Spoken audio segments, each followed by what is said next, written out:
Like you can only come this close. So you're never going to be able to get past a certain point of the relationship if you want to be able to keep your eating disorder. Because guess what? Your eating disorder is monogamous as fuck.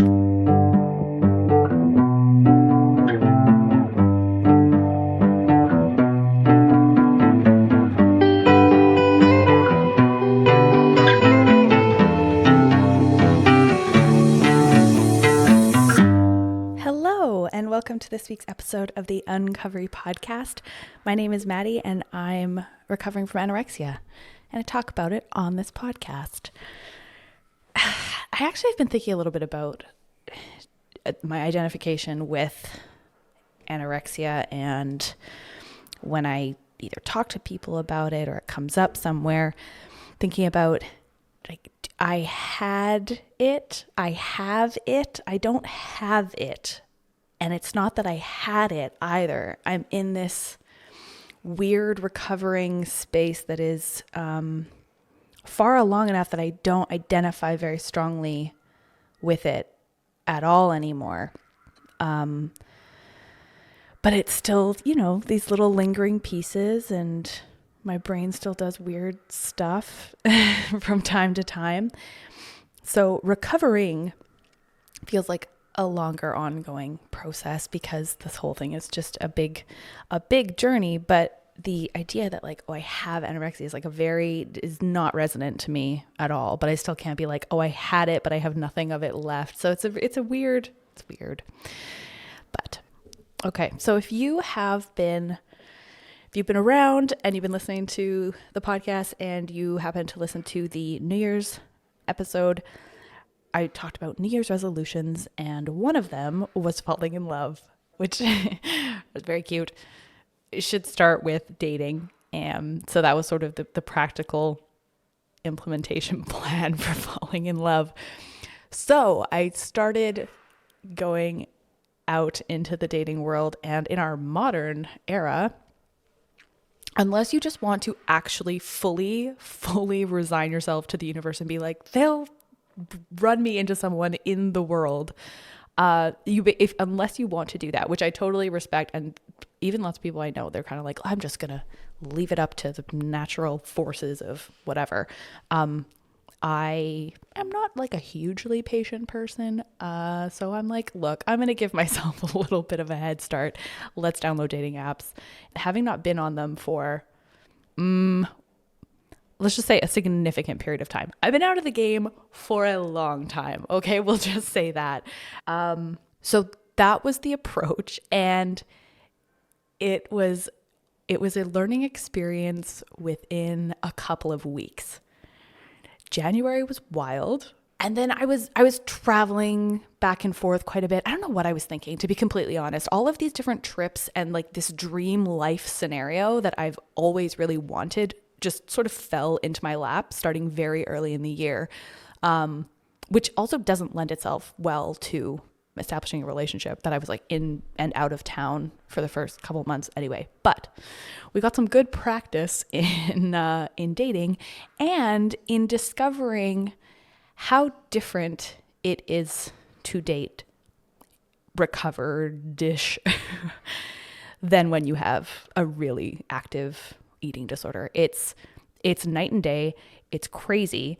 And it also really tested all of the learnings and therapy that I've been through in the interim, because as you know, or as you might not know, the skills that you use and learn in eating disorder recovery are directly translatable into other areas of your life, like authenticity and direct communication and understanding your emotions and how they show up in your body and the things in your behavior that you can control as a result and the things that your brain do that are totally irrational. This is all eating disorder related and also very relevant to the rest of your life, including dating. And so it was really kind of cool to watch myself from a little bit further back in some of those moments, not all of them. Some of them sweep you away, whatever. But to watch it from sort of one step outside of it and be like, oh my God, I am capable of being like, let's talk about this difficult thing. Let's address this head on. Let's feel exactly what's going on for me and why I feel this anxiety or why I feel this discomfort with a particular situation. So that's been actually quite powerful to experience the difference in what it's like to date well, aside from just the very obvious having the inclination to do it in the first place, having the desire for desire at all, having the energy to do it and to show up, and using all those helpful communication and emotion identification tools in the context of dating.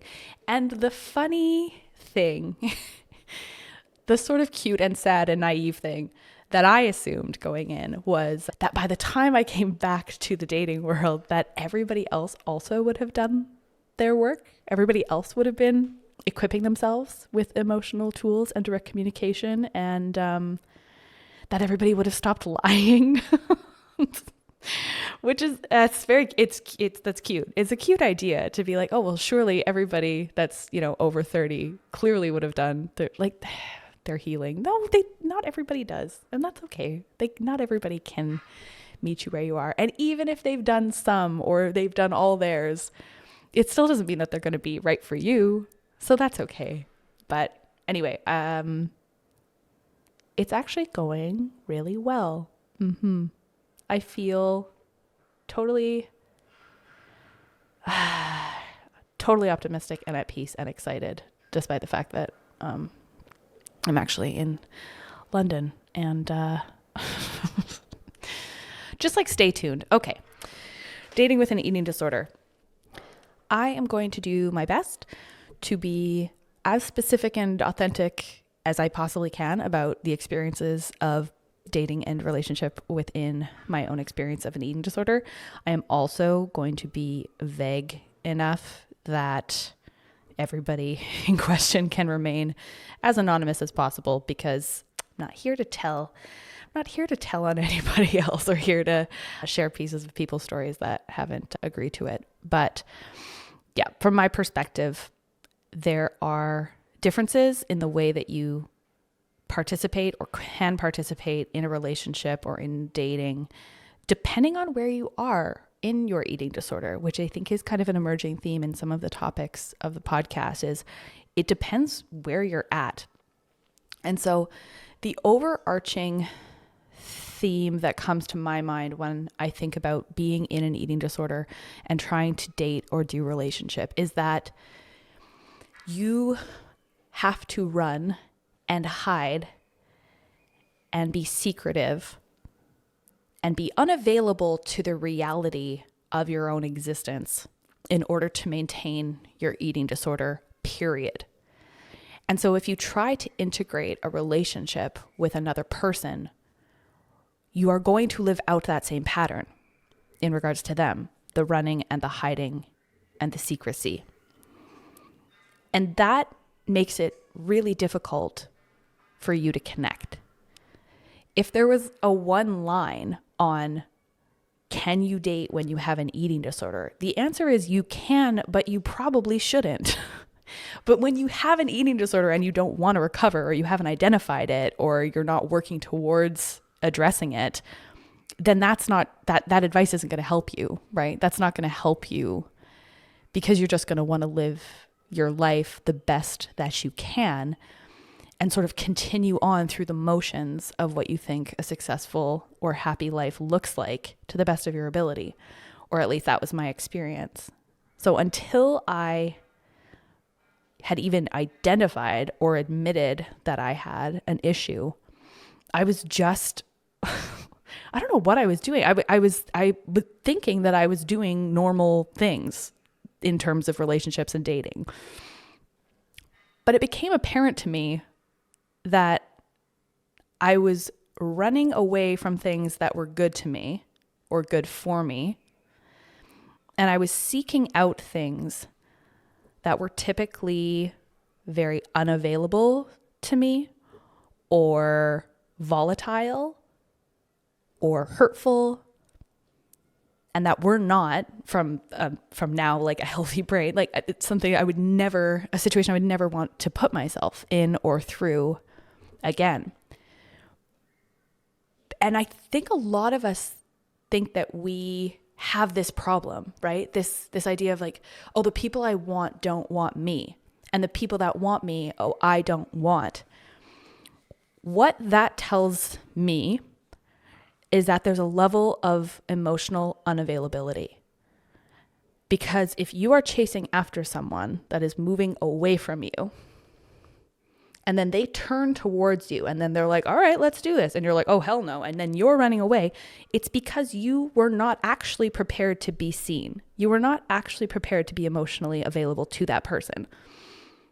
So when they are, and you're like, oh, hell no, I'm out because I'm not actually prepared to be seen. This can be for a myriad of reasons. It does not have to be an eating disorder. There are all kinds of ways to be emotionally unavailable, not ready for a relationship, not able to show up or communicate or provide to another this reciprocal connection. But when it's an eating disorder, you are so overtaken by your own experience and having to keep that experience going because of all the anxiety it would bring to let go of your eating disorder and its behaviors, that you're running from multiple things. The things that you're running from that are unavailable to you when you're dating with an eating disorder, one is just the true authenticity of being fully known. Which is to say that if I want to continue to exercise compulsively and hardly eat any food, I can't be around someone all that often.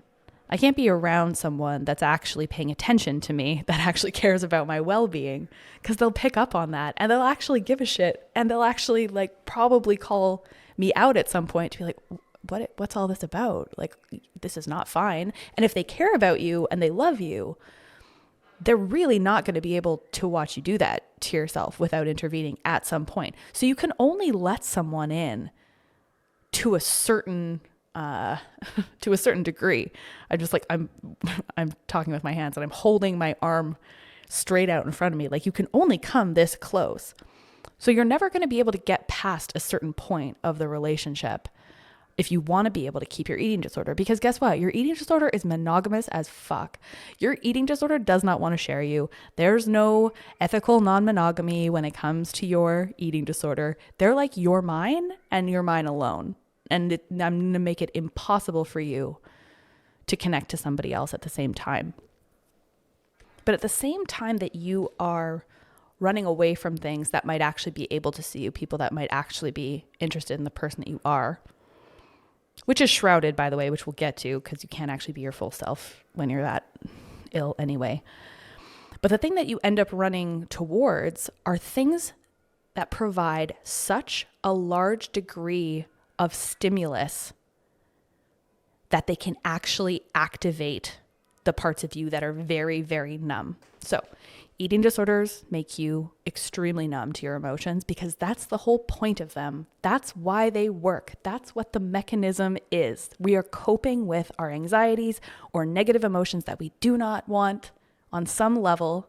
That's the tool is the eating disorder to get rid of those emotions. And so whether you're restricting, whether you're binging and purging or compensating or whatever it is that you're doing, you're numbing out your emotions. So the threshold that you need to break through in order to be stimulated emotionally is higher. You need something extremely positive or extremely negative to trigger any kind of feeling, has been my experience. What that means is that peaceful relationships do not do it for you. And part of this, again, is maybe like a universal truth of just like being in your 20s. But this idea that like a peaceful, calm, kind relationship is boring, that is what I used to think. I used to think like, oh, ew, no, I want to be excited and invigorated and thinking that was the same thing as volatility and unpredictability and never knowing where you stand and never knowing if you're in or out. That's what I thought was like, that's how you know, because that was the only thing that could actually get me activated, that could actually make me feel something, because I couldn't feel anything. So you end up being drawn into these situationships, I will say, because they aren't relationships, or they were not for me, where you never know if you're actually in with this person, if you're out with this person, if you're upset, if they're upset, they're treating you unkindly, you're pushing and pulling. These are all characteristics of relationships or situationships that I ran towards during my eating disorder. It's the only way I could get any kind of feeling out of anything would be these like intense, charged situations where you just never knew what was coming next. And the whole exercise is almost moot to date when you have an eating disorder. And I'm going to say this because I have been there, that you are not the sparkly, interesting you that you think you are when you are in the depths of your eating disorder. You are performing that version of yourself, not just in dating, in the rest of your life, but specifically in dating. My experience is that you start showing up as what you think other people want, what they think would be attractive, because all of this eating disorder stuff, even the part that is sort of inaccurately reflected in this idea that it's about striving for a particular body or level of attractiveness, it's like you end up completely washing away the authentic version of yourself in order to present this potentially, I mean, depending on what your jam is of eating disorder, potentially this like very underweight or whatever body ideal you think you have in order to be attractive to the opposite sex or the same sex, depending on your jam as well. But the irony of that is that by the time you get yourself into a body that is not a U-size body, but that is the one that you think is attractive, two things have happened by that point. Number one, you don't have the energy, the hormones, or the wherewithal to engage in a healthy relationship by any means. You're not even interested anymore on a physical cellular level. Do you want to know what turns you on? It's having hormones. Do you want to know what doesn't happen when you are in the midst of an eating disorder? Your hormones, they don't happen. They're gone. They're not functioning. So all of this attraction that you think that other people are going to have to you and that you're going to have for them cannot transpire when you're in the eating disorder to achieve this body that you thought was going to get you to have that relationship or to have people be attracted to you on some level. It's the sickest irony. And the other thing that I think that I'm discovering that is probably such a deeply, deeply rooted neural pathway of mine is that you actually aren't that attractive when you are at that state.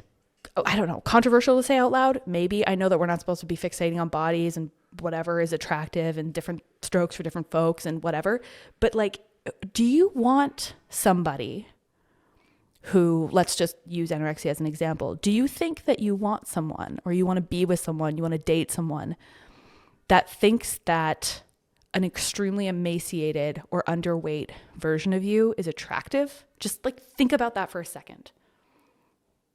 And I used to even think about that when I was ill. I used to even think about that then. Is that like, oh, wait a second. Is it weird that he's into my body when it's like this? Is that like actually kind of a red flag? And then it adds this additional pressure where if you fall for someone or you get into a relationship with someone when you look and feel a certain way, at least in my experience, the implicit feeling was, well, now I can't ever recover because now they see me as this, or now they know me as this, and they won't be attracted to me anymore if I were to gain weight. So now I have to maintain this even more rigorously, which means I need to keep my secret even more stringently. And like, good luck. Think about all of the brain space that all of those things that I just said take up to have to maintain that on an ongoing basis. Because then you're not just juggling your own eating disorder in an insular, single person way, just like focusing only on that. If you're actually trying to like have a relationship at the same time, you now have the eating disorder, which is an all-encompassing part of your brain already. And then you're trying to weigh up what this person's intentions are, how much they like you, whether you're chasing them, whether they're into you. Like when are you living? When are you thinking? When are you feeling? You aren't and you can't. And it's really exhausting. It's really, really exhausting. So that's like the emotional experience of being in that type of situation is overall you end up going after things that on some level are probably not that available to you, or not fully available, or not fully present. Because if you're in an eating disorder and you're in a healthy relationship, it just couldn't continue. One of them would have to end. You can't have both. You can't have like a really fully actualized relationship and keep your eating disorder. You just can't have both. And I can hear brains of people with eating disorders that are in relationships right now, and they're like, I can do it. And to them, I would say, I see you. I understand where you're coming from. And maybe consider what that relationship could look like if you were freer in your own individual experience and your own life. Because there are some very real practical implications of having an eating disorder and being in a relationship. The things that you have to contend with mentally when you try to date and keep an eating disorder is wild. You have some like handsome guy that you met and he wants to take you out for a drink. So hypothetically, yay, but the calculations and the details that are required when you're in an eating disorder to have something like that even happen, it's like, what day is that going to be on? What time is that going to be at? How much am I going to be able to exercise before? Am I going to make sure that I get home on time so that I can go to sleep, so I can make sure I can exercise first thing the next morning at 5 o'clock in the morning? Do I know exactly where we're going so that I can look up the menu, so I can find a cocktail that seems passable as a normal person but doesn't have any sugar in it or anything fun whatsoever? God forbid, what if I get there and then he asks if I want to have food with the drinks, and then I'll have to say something like, oh, I just ate, or oh, I'll eat later. And that will have to be part of the conversation, because then I'm less fun, so then I'm stressed about him thinking that I'm not fun, but I am absolutely dedicated to not eating on this date, because that would be over the top. And let's say you can get your mind around the potential for all of that scenario. Then you're actually on the date. You're exhausted, by the way, because in the lead up that whole week, you restricted even more than you were going to normally so that you could be as thin as possible, because for some reason your brain has reached the point where you think that that's even more attractive to people. But really it just makes you feel safer when you're walking into a situation that is unpredictable and potentially has emotions involved, although you can't really feel any anyway.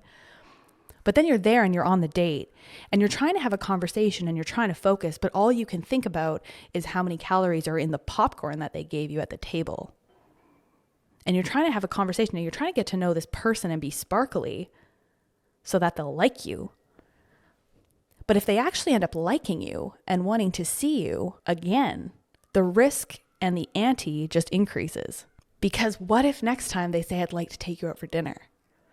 Or God forbid, I want to make you dinner.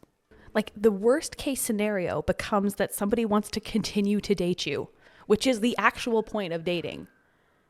That becomes your worst case scenario when you're in an eating disorder, because somebody wants to keep seeing you. And part of being part of somebody's life is going through normal things together. And part of that includes eating. And so you can't even do like a little menu dance if God forbid they want to like make you dinner someday. Like, you can't even be like, oh, okay, I'll have these lettuce leaves with the dressing on the side, please.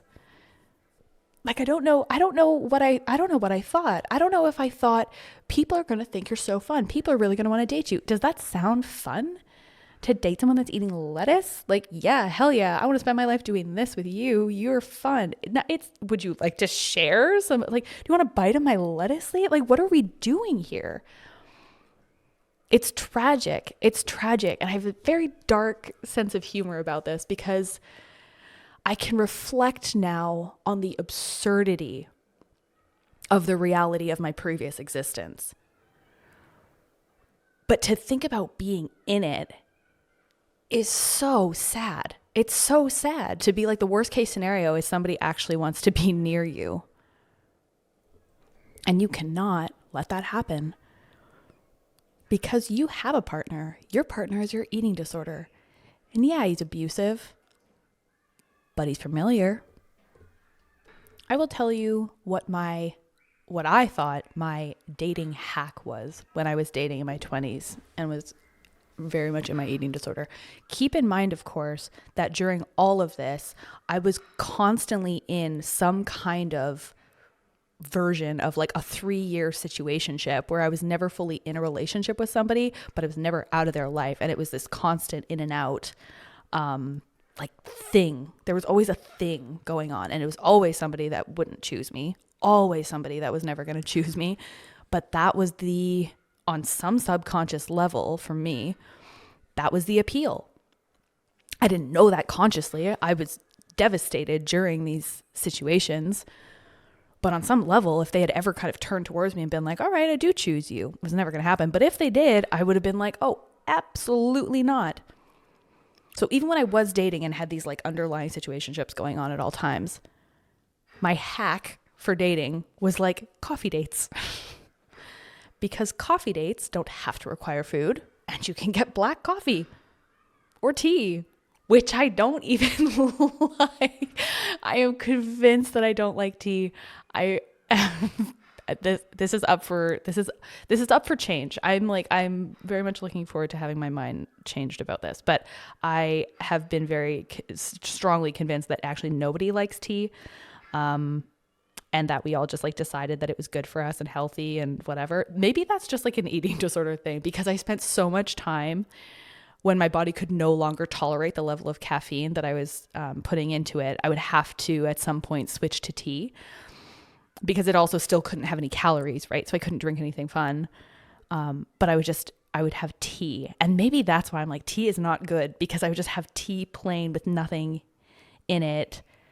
Whatever kind of like flavored tea. And there isn't like, it is audacious to call tea flavored, because it does not have that. It has a smell. It has like an aroma when you drink tea, but it does not have a flavor. The taste of it is water. This is like an unpopular opinion that I have, is that tea is not good, but I am totally willing and excited to have my mind changed by a great cup of tea, hopefully soon. Okay, oh yeah, so I would go on coffee dates. I would go on multiple coffee dates with people, and I cannot imagine these guys, like, I cannot imagine what's going through their heads. I'm gonna have to like try and interview somebody that, God, I'll get all the people that I dated in my 20s and I'll just interview them, and I'll be like, how was that for you? How was all that coffee? But here's the thing, is it would be like 3 dates, probably maximum, with anybody that actually wanted to like pursue something with me. It was like a standing joke in my family that nobody would get past 3 dates. And if somebody got past 3 dates, this must be serious. This must be like real deal, Maddie. Because I just didn't have the bandwidth to have something get past that point. And you can't keep pushing off spending real quality time with somebody, even if you do like them. And it's because it's not like I didn't like the people that I dated. It was just like I couldn't get to that level. I like couldn't feel on a certain level. So I liked them. I knew I liked them, but I didn't have access to a certain degree or depth of emotion. And so it's like, how many coffee dates can you go on, right? Like, yeah, you can talk and drink coffee and go back to work or go home or whatever it is. At some point, they're going to want to do something with you. They're going to take you for dinner. They're going to want to, I don't know, have you meet their friends who will also be like, who the hell is this person that like doesn't eat? Like that, it's never going to work, because at every single turn when you are given the choice between the relationship and your eating disorder, you will choose the eating disorder every single time. Until you're ready to leave it behind, until you're ready for recovery, you will choose the eating disorder over anybody in your life. It changes the people that you're even willing to expose yourself to. And I will give you an example. If I was ever on a dating app way back in the day and someone was like a foodie, described themselves as a foodie, or had some kind of little, whatever the prompts are, and it says something about like loving cheese and wine, or like the food that I would have before I die would be like pizza. It was just like any mention of food, I was like, oh no, this person's gonna eat. Of course they are. like what do you expect?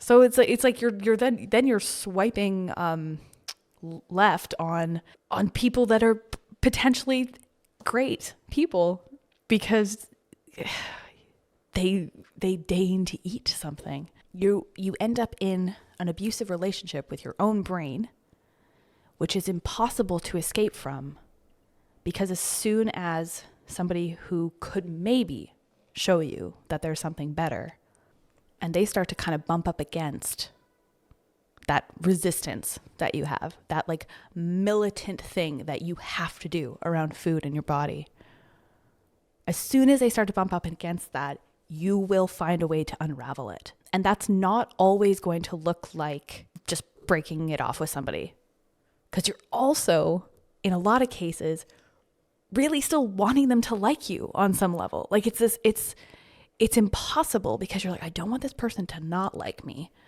but I also can't have them get any closer to me. So I think what I will do, and this is not conscious, this just happens, I will just sort of not be very available. I will just be super busy. Be like, oh, I can't do that, or I can't make it to that, or yeah, maybe. And the communication gets slower in between, and the commitment gets cagier. And eventually, and in my case, this would be sort of this makes me feel sick, but like this would be the ideal situation from my mind in that time, is like, then eventually they will just get sick of this shit and they will end it. Because then you can take this great big sigh of relief that you haven't actually had to actionably break it off with somebody. You've just pushed them so far away that they've given up. It's garbage. It doesn't feel any better to be on that side of it, but it feels very safe, because then you've preserved your eating disorder. Like, if you are hearing me describe these things and you're identifying yourself in them, like, I'm hoping that you are also identifying that saying them out loud shows us how fucked this is and how much harm you're doing, not just to yourself, but now you're creating collateral damage, which is of course not to say that this is an intentional or malicious or purposeful hurting. It is an inadvertent spillover effect of needing to preserve your eating disorder. And it's brutal, and it's part, I think, of the grief process in recovery when you start to think about where you've been, what you've done, shame and guilt that you have around some of this stuff. I recently went on a retreat, and the theme of it was receiving unconditional love. And because it kind of came around at such a time where I was sort of in the space of like, I'm going to get back out there and date and do this love thing. It was really, really well timed, and it was absolutely amazing, life-changing. Part of that process was actually going through chronologically, beginning to end, all of the, I don't even know if you need to call them significant relationships, significant to you, right? So whether or not it was someone you met for one day or were with for 4 years or whatever it was like everything that sort of taught you something about love along your journey was part of this reflection. And it was difficult. It was really, really difficult because the pattern recognition that you see when it's all laid out there in black and white is challenging. So there's that side of it. There's that, like, you end up hurting people, And that sucks. It sucks. But I also want to talk about this idea of correlation between the state of relationships and the state of your eating disorder. I sort of feel like this episode is all over the place. Whatever. It is what it is. In my experience, what I have noticed in relationship is that when the relationship that I have been in has been challenging, volatile, detrimental, abusive, my eating disorder has been also insane and out of control and like life-threatening type of eating disorder level. The worst periods of my eating disorder have been when the relationship that I was in was garbage. And it makes perfect sense because when we are trying to avoid negative emotions, we use our eating disorder to do that. So if the emotions that we are having are negative and feel detrimental and feel scary and anxiety provoking, and our coping mechanism is our eating disorder, then when I'm in those volatile relationships, unpredictable, not knowing what's going to happen, not knowing how people are going to respond to me or at me, then I'm leaning in to those eating disorder behaviors like never before in order to cope with those situations. So it's an entirely reciprocal relationship between the eating disorder and the relationship. One can feed in to the other when you're in that kind of situation. And some of this looks very obvious in hindsight. And some of it is really insidious and still comes up in these flashes for me. So, for example, in January, without being too specific, I'd been on a few dates with somebody and then it sort of felt very unpredictable and I was kind of going south.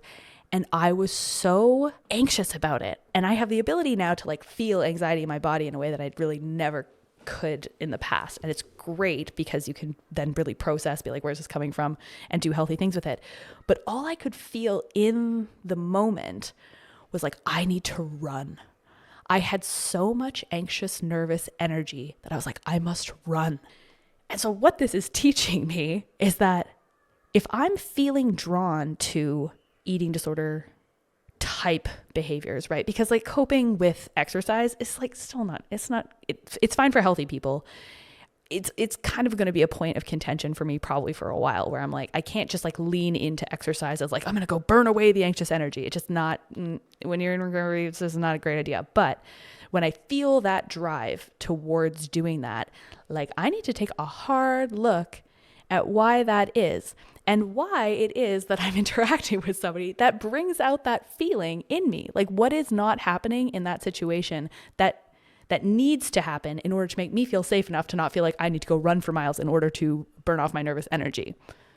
What is it that should actually be happening here instead? Because that's how those kind of cycles go when you're in the eating disorder, is that something happens and you have to deal with it with the eating disorder or whatever your unhealthy coping mechanism of choice is, because people without eating disorders have those too.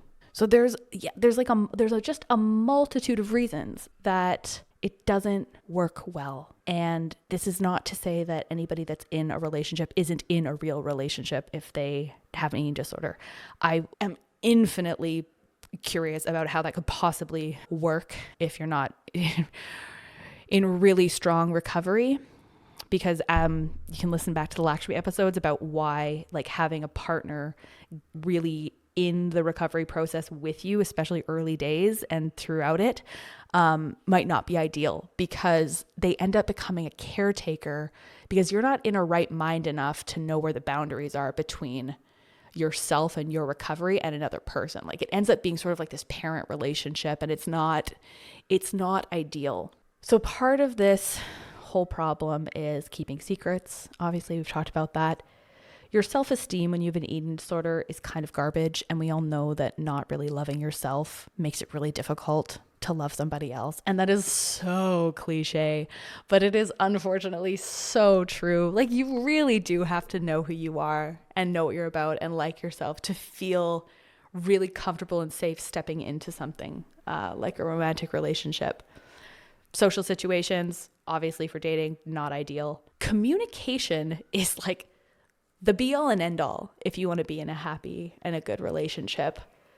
But it is totally debilitating to try and do that when you have to shelve off so many parts of yourself when you have an eating disorder. Like hiding that and lying is really, really hard to do in a relationship. Like it's so much work to keep track of, okay, did I say I was busy because I said I was there?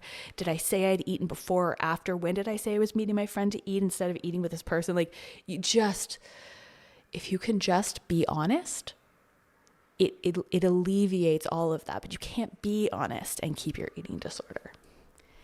The other thing that is going to be its entire own episode is intimacy. Physical intimacy is challenging. I don't even know how to describe this without being like explicit, but like your sexual desire.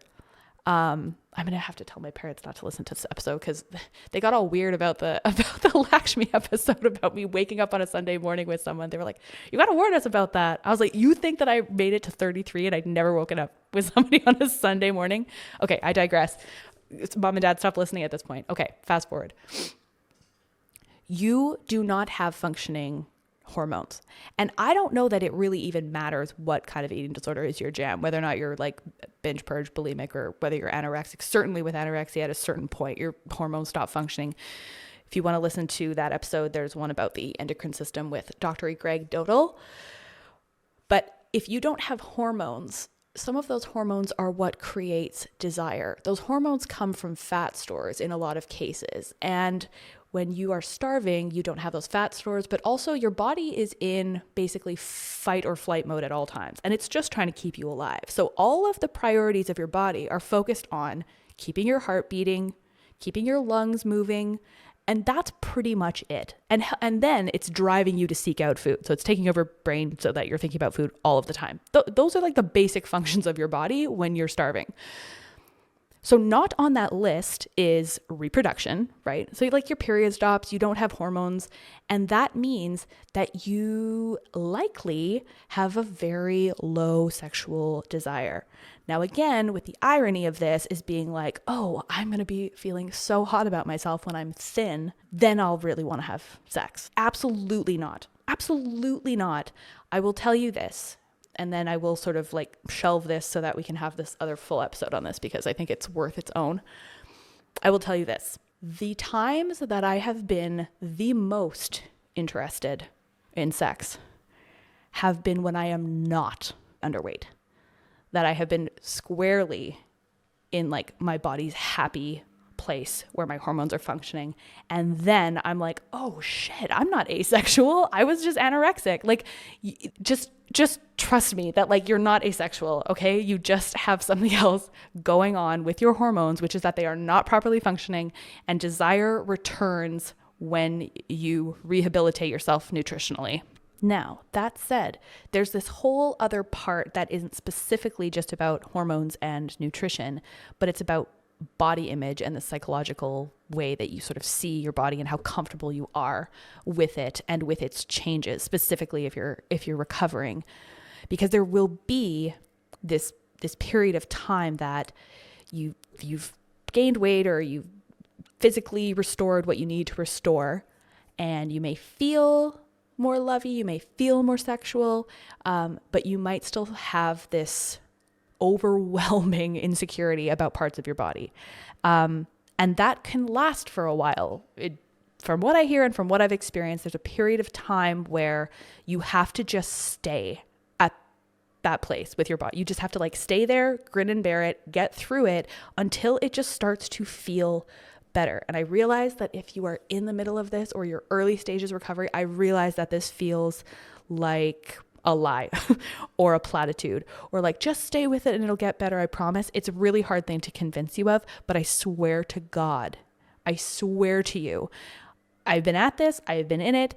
I am doing so much better in this regard than I ever was before. Even the first time that I went through like weight gain and recovery, I was still so insecure about my body when I reached that point, and I didn't stay there long enough before the whole relapse and that kind of disaster. But over time, that will change. Your body will become more like your home. But it's really difficult to explain some of this to a partner, and the amount of vulnerability and honesty that it takes to be like, I have hangups about sex and my body. And that is going to have to be a conversation that you end up having.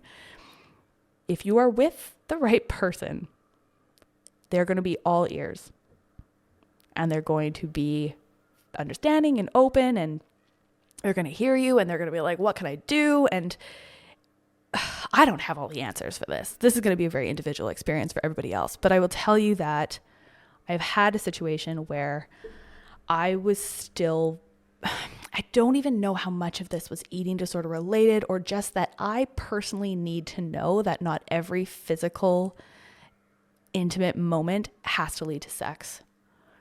I do not know. I have read this elsewhere where like people have expressed this same feeling, and I don't know if it's more of a female thing, but like to know that not every makeout session is automatically going to end in the bedroom, or that like you can just be physical without it leading to sex every time. I tried to explain this to someone one time, and it was like talking to a wall. And I had figured out with my therapist how I was going to bring this up. I was absolutely terrified to floor this topic because I was afraid of what the reaction was going to be. And I did try, though. I will give myself points, previous Maddie points for that. I really did try to express myself in that situation and be like, this is what I would need to have myself feel more comfortable in this regard, is just to know that like sometimes it doesn't lead to sex. Sometimes we can just touch and it can just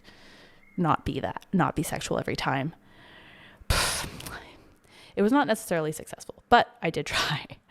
But that means that you're not with the right person, right? Like, there's so much to this. Okay, we'll shelve that. We're going to have another episode just about sex. And that one will have a parental advisory warning on it. Literally parental advisory. So if you have an eating disorder and you think you want to date, I would ask you to consider recovery first. I would ask you to consider recovery first before considering anything else in your life. I would ask you to consider what it is going to cost you energetically to try and do those things simultaneously. I will tell you that I cannot describe how different it feels to be in a good place recovery-wise and start dating now and start connecting now.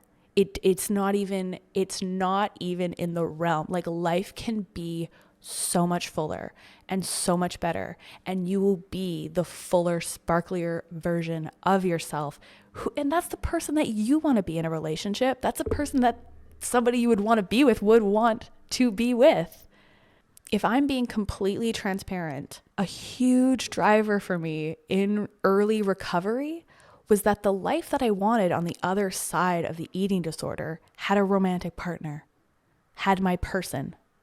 That was a huge driver for me. And I think part of that is because we can be really functional eating disorder people.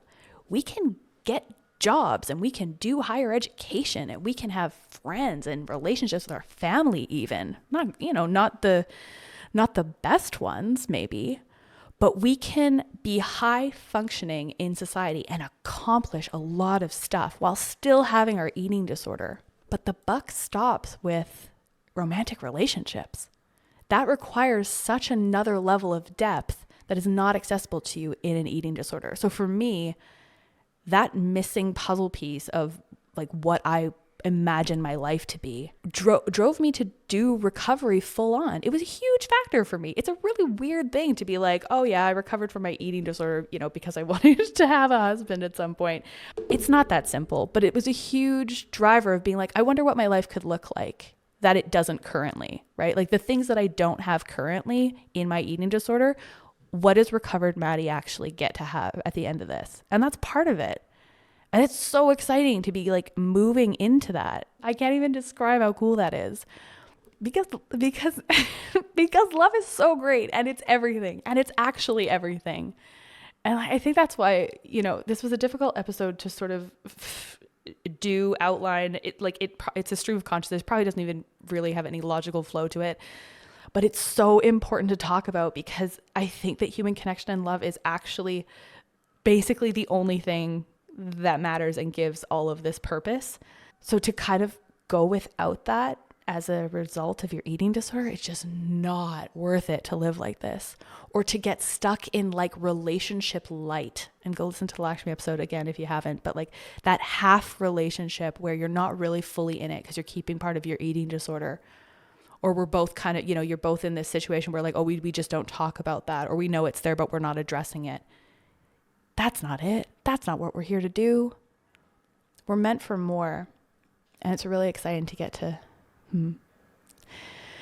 experience the full breadth and depth of human experience.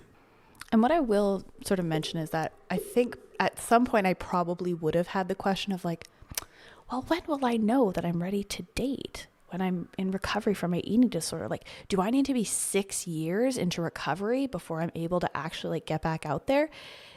No, of course not. But also, like so many other things, it's kind of like when you know. So it was sort of just this intuitive feeling that I had kind of late last year that I was like, it occurred to me, like relationships occurred to me again, where I was like, oh, that would be nice. That would be great. I would like that. And it didn't terrify me. The prospect didn't terrify me of like, oh, well, how would I organize my life around that person? Because your life by that point has become flexible enough that you don't have to think in that way, in that really linear fashion of like, where do all of these pieces of my life fit? There's flow and there's space in the life that you've created in recovery. And at that point, the ability to be flexible is a real big part of knowing that having another totally unpredictable human being with all of their own stuff can fit into your life because you have more room to move. It's not this like incredibly rigid experience anymore. So there's not a great answer, but like give good recovery a try. Get into a body that's a U-size body, whatever that means. And then stay there for a bit and get comfy there, because the more work you do before you sort of start to pursue, I think, a relationship, the less work you will have to still continue to do on the eating disorder while in the relationship. You're going to have some thoughts and stuff's going to come up. Like relationships trigger us in all kinds of ways, not just if you have an eating disorder. It brings up all kinds of wounds that people maybe didn't fully dust the corners of and completely heal. Like they will definitely bring up stuff that is lingering in you. It doesn't mean that you're not ready to have them, but do as much cleaning house of your heart and of your mind that you can before introducing the beautiful chaos that is love. So you'll know, I think, when you know. I really do think that. And I really do think that if you've gotten to a point where you feel strong about who you are and what you want and all of these insufferable cliches that are completely 100% accurate, unfortunately, like it will happen. You have to believe that. You just have to have a whole bunch of trust. But that starts with like being really sure in yourself and your own experience and being totally, at least mostly comfortable with who you are and what you're about. Then things will then magic just happens, right? Right? That's the universe. It's true. I really do believe that, though. I'm not just saying that. I really do actually genuinely believe that. So you won't exactly know how far you are from the line of like, oh, I'm ready for a relationship. But like if you're focusing on the right things, you will know when you know. I do believe that.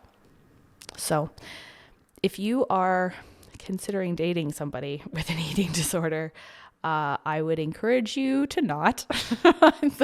That sounds mean, and then you'll be like, well, how do I know? And there's plenty of episodes that I have about like, how do you tell somebody has an eating disorder, and like what should we do about people that we're concerned about? There's tons of things that you could do. And I'm not saying we just that like people with eating disorders don't deserve love and dates, but real relationships are really, really difficult.